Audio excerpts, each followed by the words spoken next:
Good evening, and welcome to the Penny Stamps Distinguished Speaker Series. I'm Tina Olson, the director of the University of Michigan's Museum of Art. We're pleased to be partners on today's events, presenting an abstract painter, Cullen Washington Jr., in advance of his exhibition, The Public Square, which opens at UMA this Saturday. My remarks tonight are focused on three topics. I'm going to thank the people who made tonight's talk and the exhibition possible. I'm going to tell you a little bit more about Cullen Washington and the exhibition, and then I'm going to introduce Vice Provost for Equity, Inclusion, and Chief Diversity Officer Robert Sellers, who will then tell you more about this year's Martin Luther King Symposium, which tonight's talk is a part of. A couple of housekeeping items first. Please remember to silence your cell phones. Do that now if you haven't. And we will have a regular Q&A today in the screening room directly following this main stage presentation. Please join us there. Exit the theater, go left in the lobby, down the long hallway, and you'll reach another lobby and the entrance to the screening room. There are a few people who were very important to thank tonight. I'm deeply grateful to Vera Grant, the curator of the exhibition at the museum, who's in the audience tonight, for her fantastic and important work to bring this exhibition to life. I also want to thank the funders of the exhibition. Lead support is provided by Erica and Ted Papendick, Candy and Michael Barash, the University of Michigan's Office of the Provost, Michigan Medicine, the Michigan Council for the Arts and Cultural Affairs, and the Institute for the Humanities. Additional generous support is provided by the University of Michigan Department of the History of Art, the School of Education, the Department of Afro-American and African Studies, the School of Social Work, and the Gerald R. Ford School of Public Policy. Now I'd like to tell you a bit more about the exhibition, Cullen Washington Jr., The Public Square. The show is Cullen Washington's first solo show in the United States. It consists of a vivid series of large-scale abstract paintings and small collage works that survey his interest in humanity and the agora, the ancient Greek public square. In ancient Athens, the agora served as the spiritual, commercial, and political center for Greek life.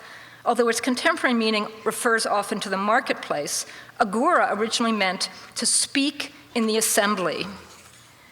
In a time of global tension in politics, immigration, and social polarization, Mr. Washington says he chooses the forum of the public square as a key site for democracy, humanity, and freedom of speech. An artist residency in Athens allowed him to visit ancient Greek sites, including the agora. Despite the aftermath of economic turmoil, he said he witnessed globalization at its best in Athens, affirming his idea of the global citizen and the power of public speech. Cullen Washington is interested in creating work that reflects the greatest common denominator, mind, feelings, and soul. The common factors that are present in all people and reflect powerful possibilities for unity. His work seeks to exemplify the equality and diversity in people.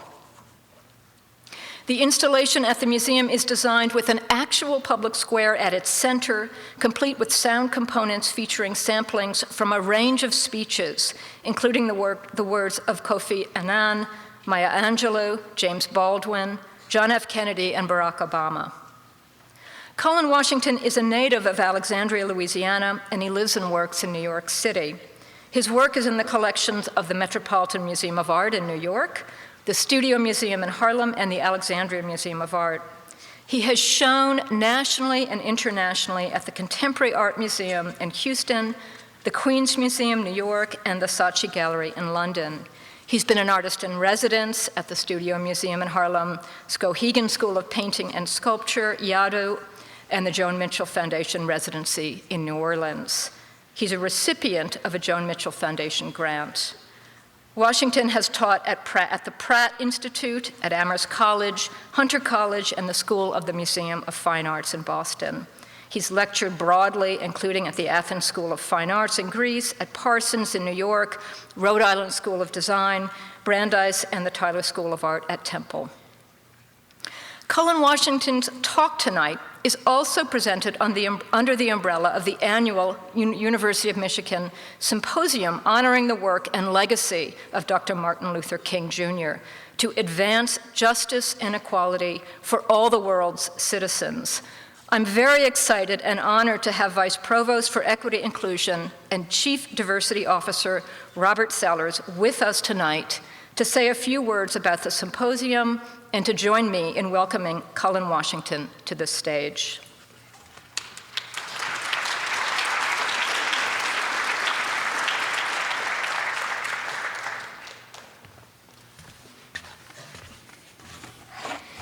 Good evening, everyone.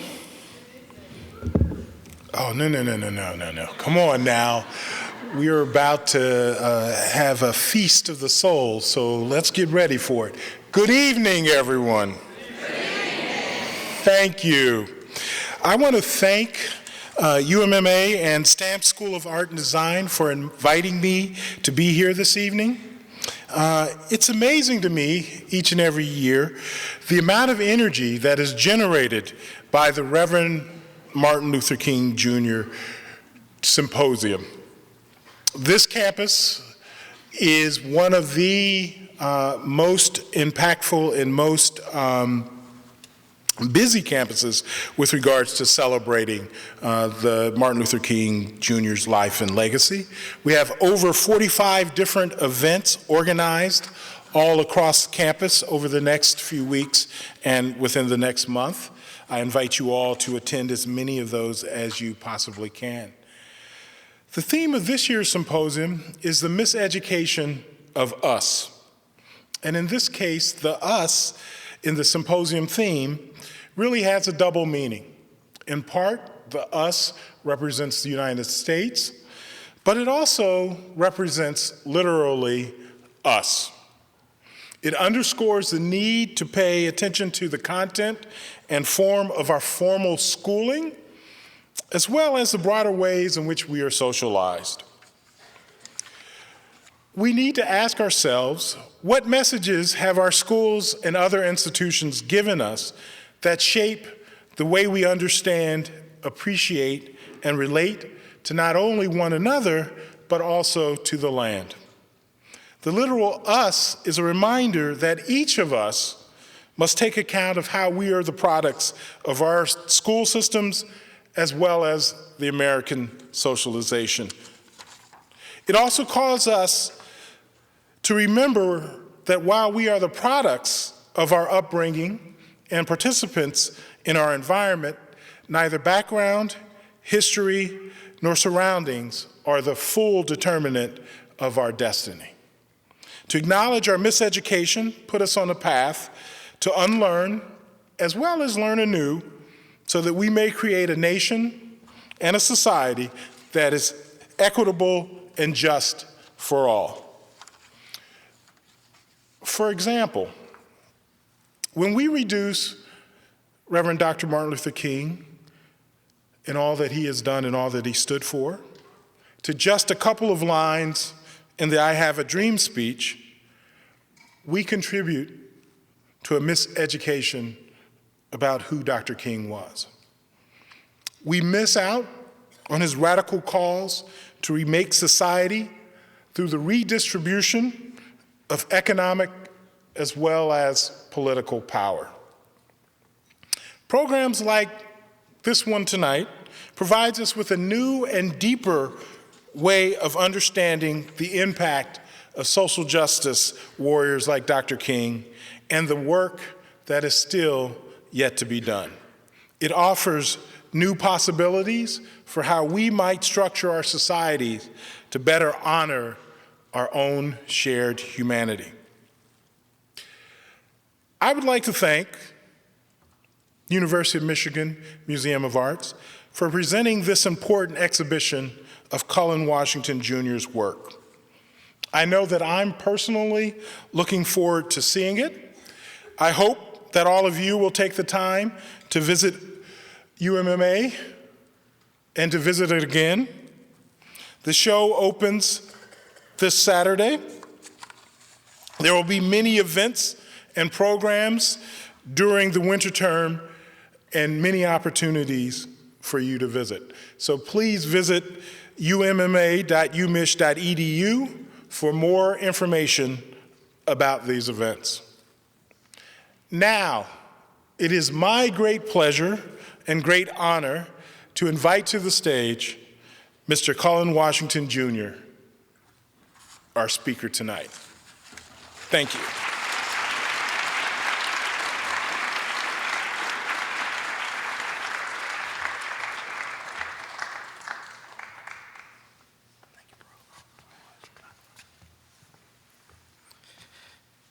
Can't see anything but light. I guess that's a good thing. Just want to say thank you for coming out to hear me share my thoughts and images of the work that I've labored for just about all my life. Many people ask, how long does it take to do a painting? It's all my life. It may not be the answer you'd like to hear, but it's not romantic. It takes years and years to get to know yourself, and it takes years and years to be your best self. I want to thank the University of Michigan for giving me this opportunity. This is a huge opportunity for me. I want to thank all of you for coming, friends and loved ones. Specifically, I want to thank the curator for this, for the exhibition that I hope you get a chance to see Saturday, Vera Grant, for recognizing my spark and giving me this opportunity. So before I begin with the good stuff, with the images, right, with the dessert, I'm gonna give you a little bit of vegetables. I used to hate to eat vegetables. And basically these are meditations that I have in the morning about the grid and humanity and just about my role as an artist in this time and age. As an artist, I ask myself, what challenge does painting address? How do we translate abstract ways of thinking into practical means for everyday life? What does the grid have anything to do with preventing violence against Black citizens and women and immigrant children? In layman's terms, the grid can be understood as a technological network that supplies information, energy, and some would say social connection. In art historical terms, the grid is a device that flattens space and suspends time. In the book, The Originality of the Avant-Garde and Other Modernist Myths by Rosalind Krauss, she describes the grid as the flattening of the narrative. No beginning, no middle or end. No prelude, climax, or epilogue. It is seen as a whole with no linear sequence.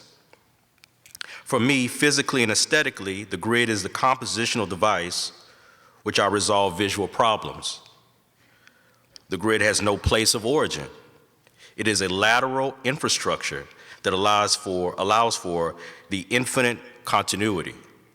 Compositionally, I know that within its context, I can fluidly hinge any mark on an axis and be confident in its relation to other future contingent marks.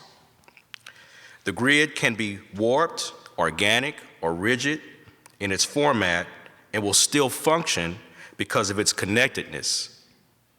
Because of the grid's lateral nature, it allows me a sense of flexibility.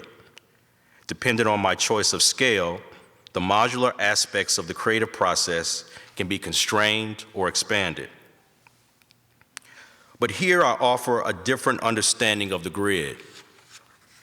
The grid is intergenetic, interracial, international, intergender, interconnected, interrelational, and interdependent.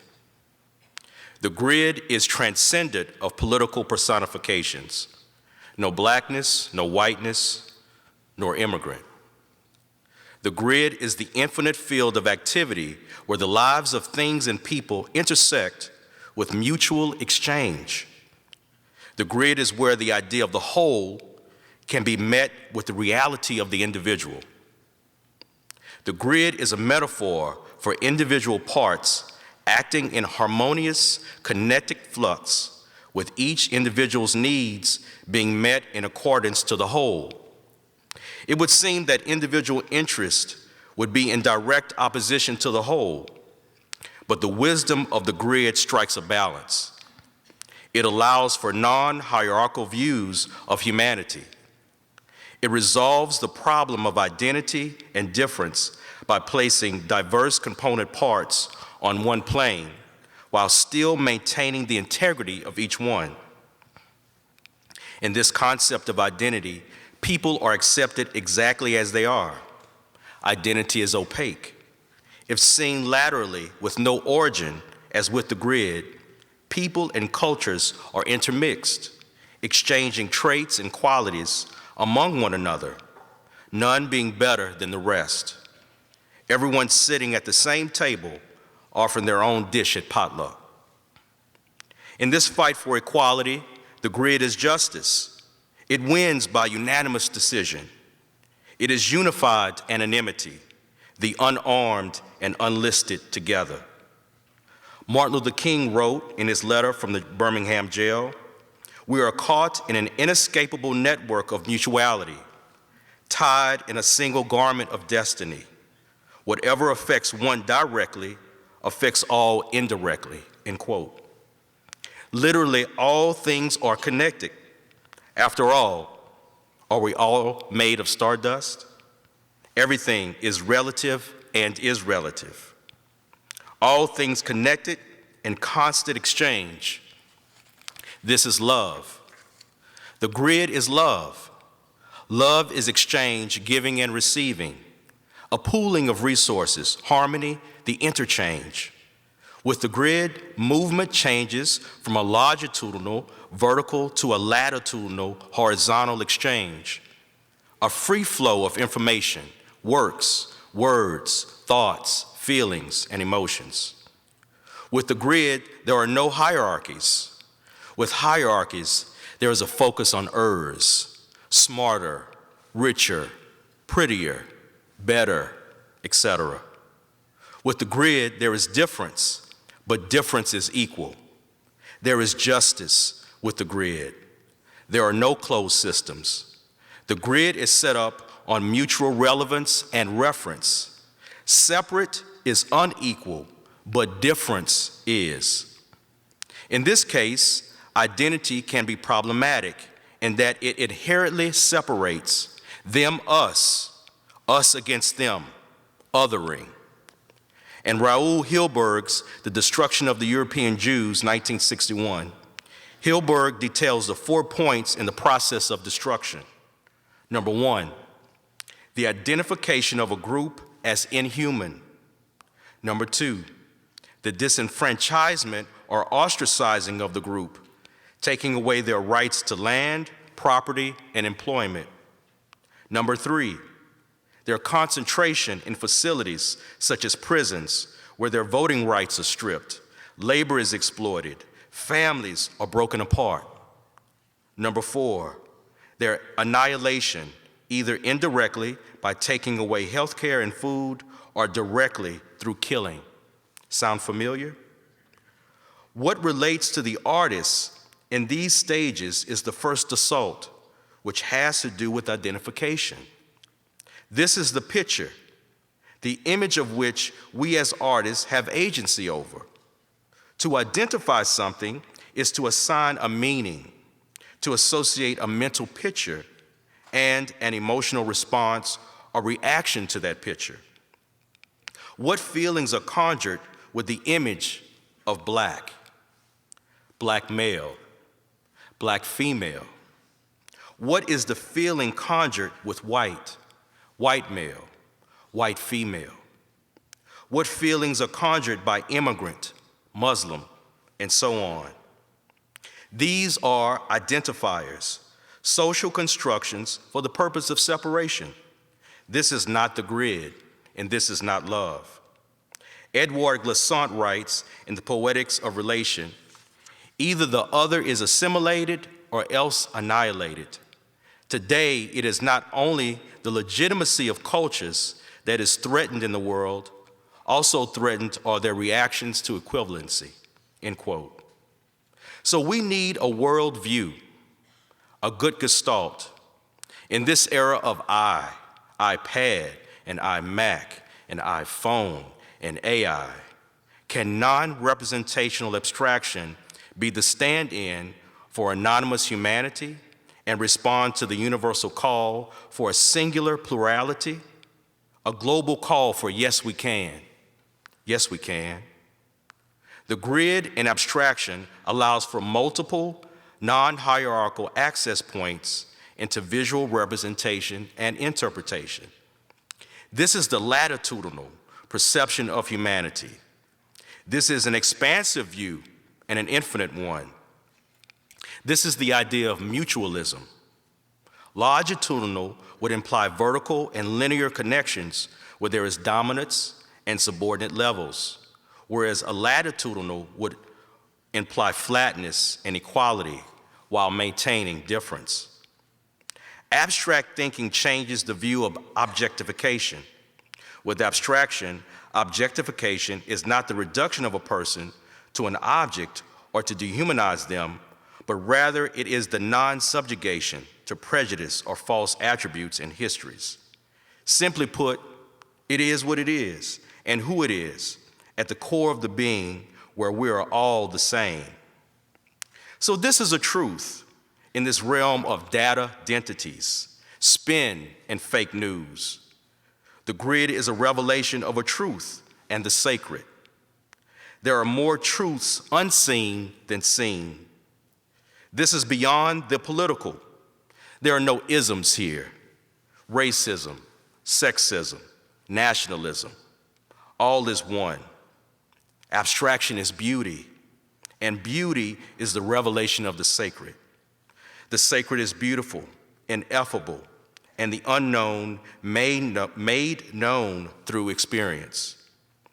Paul Klee writes, "Art does not reproduce the visible, but makes visible," end quote. For me, abstraction is based on the formal gesture with sincere impetus, and is not a direct result of the ethnicity of its author. Abstraction is meaningful, but has no meaning. It is a profound moment and is profound in the moment, an initial wordless experience. Abstraction is the moment of rest, where the knowable is rendered unknowable. The thing is now no thing, nothing. Where there is pure subjectivity, there is infinite objectivity, the possibility for all possibilities. This is abstraction, giving things a chance. Let's see what happens. What happens when we remove representation, labels, and titles, or even names? For just a moment, what happens when we remove convention and identities and simultaneously integrate underlying parts that on the surface seem disparate? This is abstract thinking, bridging the gap between the surface and what lies beneath. Non-representational abstraction can have subject and content, even though physically it can be composed of color and form and surface only. In my case, the subject is the grid, a metaphor for humanity, and the inspiration is the public square. The city square or public square is the nexus of humanity. Paul Zucker writes in The Town and Square, it creates a gathering place that humanizes people by mutual contact, providing a shelter against the haphazard traffic and freeing people from the tension onrushing through the web of streets, end quote. I use this site as a global framework to propose unity amid a divided socio-political climate. Historically, they were called Agoras, which is Greek, and served as the heart of the city and the intersection of human interaction. In ancient Greek society, it was the site for political discourse, worship, athletic challenge, commercial exchange, business, and freedom of speech. The word agora, at its root, means to speak in the assembly. This assembly served as the setting for democracy, which literally means power to the people. I believe true freedom of speech occurs in a non-local environment. In other words, speaking among others who don't look like you, think like you, be like you. In this sense, one is at large. In this setting, the possibilities of unity and democracy can be globally addressed and create a place where the displaced can find a place. Abstract thinking in practice is democracy at its best. To think abstractly is to see your neighbor as yourself.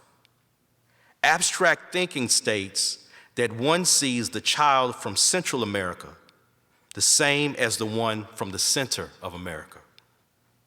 Where would democracy be without the marginalized who launched words and held signs with letters as shields against the attacks of racism and sexism? Their charge was to uphold the ideal of democracy, that America acts as a lie. We hold liberty to her word and ask that she acts accordingly.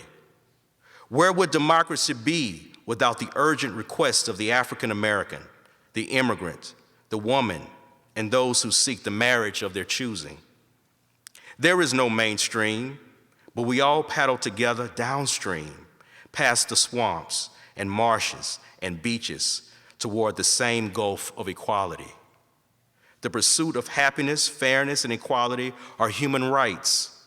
True civilized manners, down to yes ma'am and no ma'am, are cultural cues of respect in the South, but also are suggestions of an armament that guns down bigotry and isms of disrespect and oppression with RESPECT. Find out what it means to me. Stand down and be trodden under hooves of hate, but take a stand and speak in the assembly in hopes of echoes of action and unity.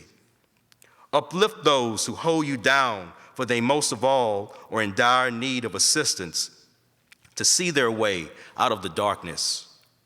Be abstract-minded and see your fellow being as you see yourself. Decorated skin is only a camouflage that clothes blood and heart and mind and feelings and care and emotions and hopes and dreams just as you. When a black man kills a black man, we should all say, we are killing ourselves. When a white man kills a black man, we should all say, we are killing ourselves. When a woman is raped, we should all say, we are hurting ourselves. When an immigrant is indefinitely detained, we should all say, we are mistreating ourselves.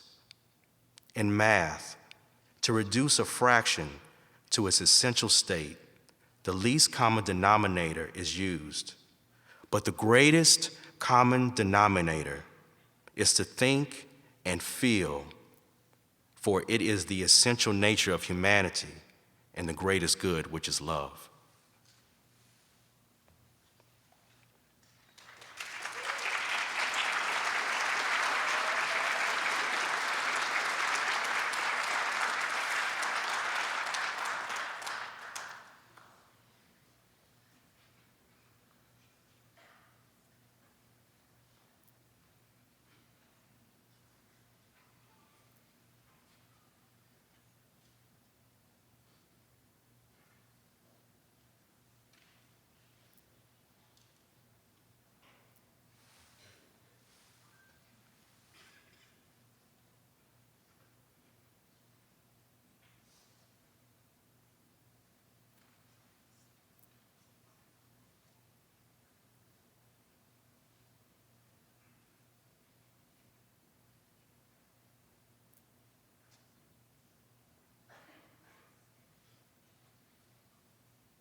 Sometimes things happen in the studio that is a WTF moment. And it's talking to you out in the corner of the studio. And if you are sensitive enough, you listen. So these are strips of paper and plastic and canvas that have been discarded, and they seem to gravitate toward themselves in the studio, and I paid attention. I didn't know quite what I wanted to do with it, but intuitively, I felt that it was resonating with me. So I hung it, I put it on the wall. I knew it wasn't a finished piece, but at the same time, it was talking to me. So at this particular juncture in my creating process, the things that were used to create the painting became the painting, but then the painting became a means to an end.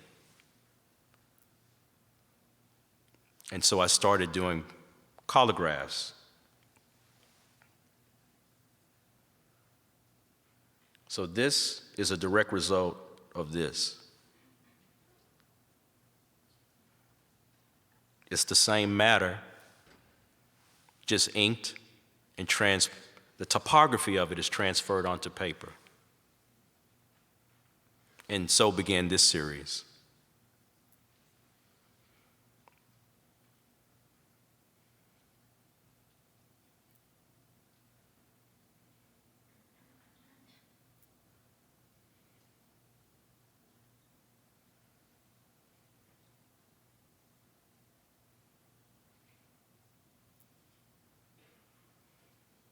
These are the same component parts being rearranged. So I'm thinking about this as just matter and how we all have the same DNA, the same deoxyribose nucleic acid, but it being rearranged infinitely number of times gives us all our own individuality, but yet we're all still connected.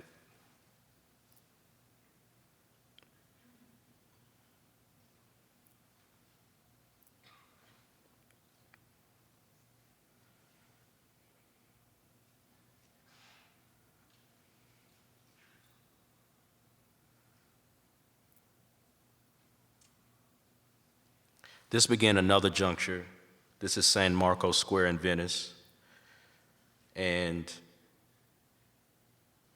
this just really, really resonated with me in terms of this idea of width and how the idea of width was then enriched by the repetition of form as you see in the columns on either side of the square.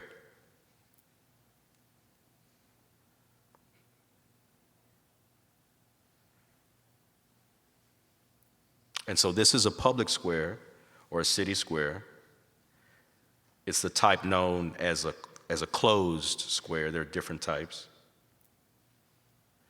And so for me to understand this and metabolize it, I made this piece. This is Agora 1.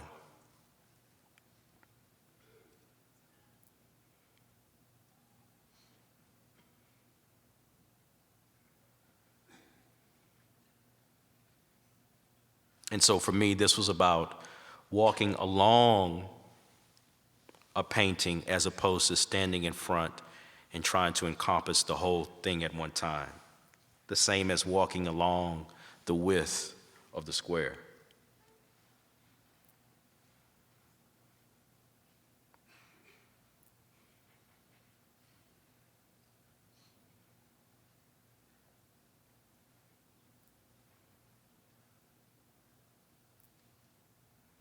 This began the series of flattening of economies or hierarchies by putting printmaking and drawing and painting all on the same surface.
This was my trip to Athens. I think that was February, March, supported by the ARC Athens residency program. I was one of the inaugural residents, and here I am with my one of my hosts, Iris, who's also an art historian, and we're in the Agora.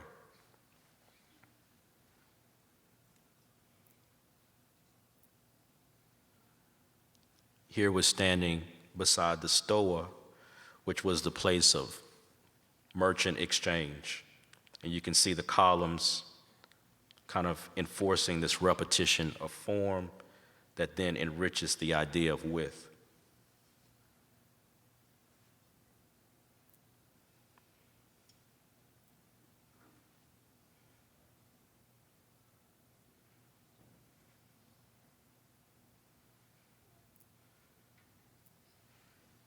Although in ruins, you can still get a sense of the agora, the space.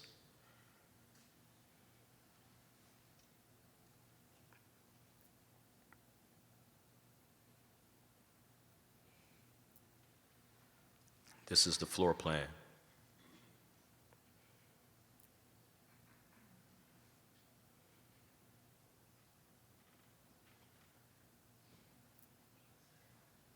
One of the things that I observed while in Athens was this idea of the grid that I saw on the sidewalks,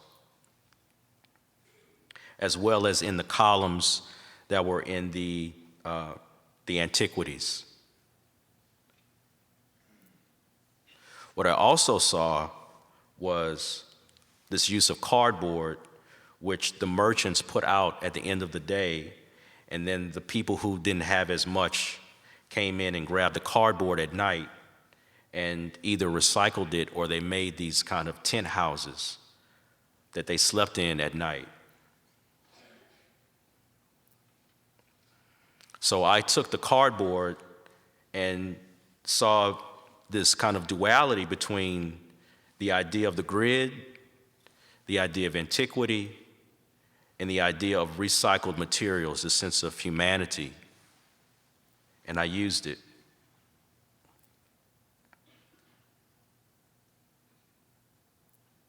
To make these. So again, these are collagraphs. So I'm inking the cardboard, just found cardboard, and then running paper over top of it.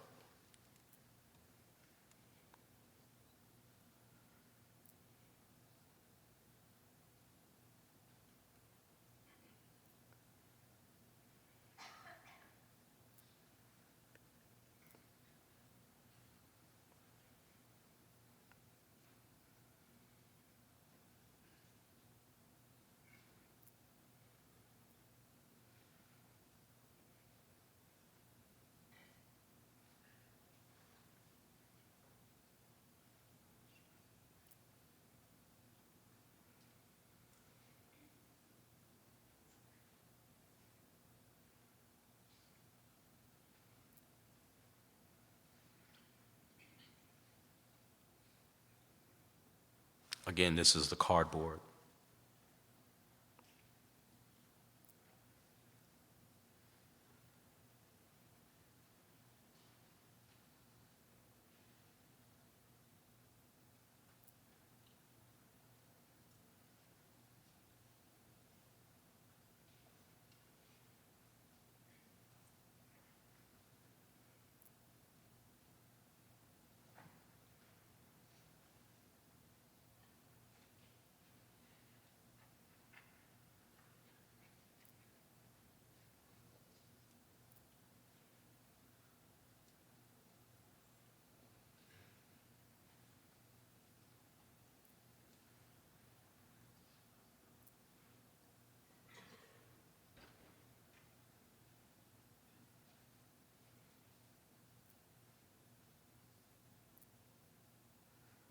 The Mediterranean. Oh.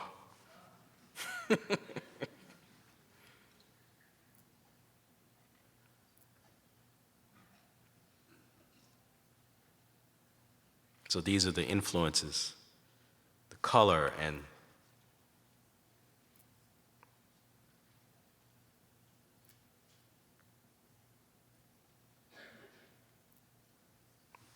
that influenced me to make that piece. So I say, don't make art, make heart. Thank you.